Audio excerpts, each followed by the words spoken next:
Welcome back. દ્વારકાના જામ રાવલ ગામમાં ભારે વરસાદ અને ભારે વરસાદથી પરિસ્થિતિ હવે વણસી રહી છે. કલ્યાણપુર પોરબંદરને જોડતો સ્ટેટ હાઈવે પાણીમાં ગરકાવ થયો છે. ગામમાં ઠેર ઠેર 2 થી 5 ફૂટ સુધી પાણી ભરાયા છે અને ગામના લોકોના ઘરમાં પણ પાણી ઘૂસી જતા લોકોના હાલ બેહાલ થયા છે.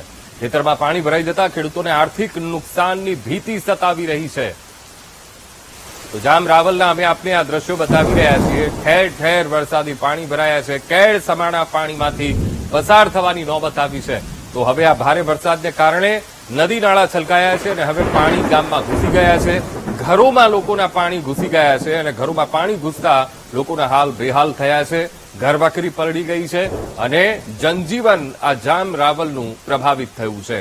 ઠેર ઠેર પાણી ભરાયા છે. નીચાણવાળા વિસ્તારો પાણીમાં ગરકાવ થયા છે અને હવે આ પાણી ક્યારે ઉતરશે તેની રાહ ગામના લોકો જોઈ રહ્યા છે.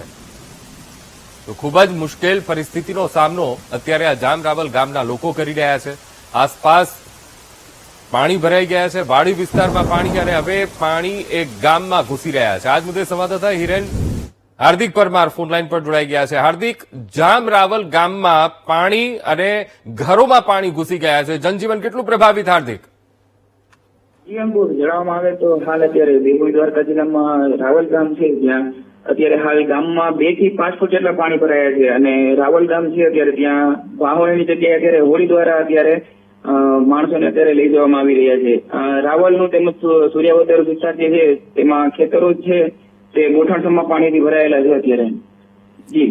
અને હાલ અત્યારે ભાણવડ ગામ છે તેના વર્તુળ ડેમના દરવાજા ખોલતા રાવલ ગામમાં બી વધારે પાણી ભરાય તેની શક્યતા છે. જી અંકુશ. જી બિલકુલ હાર્દિક, સમગ્ર માહિતી સાથે જોડાવા બદલ આપનો આભાર.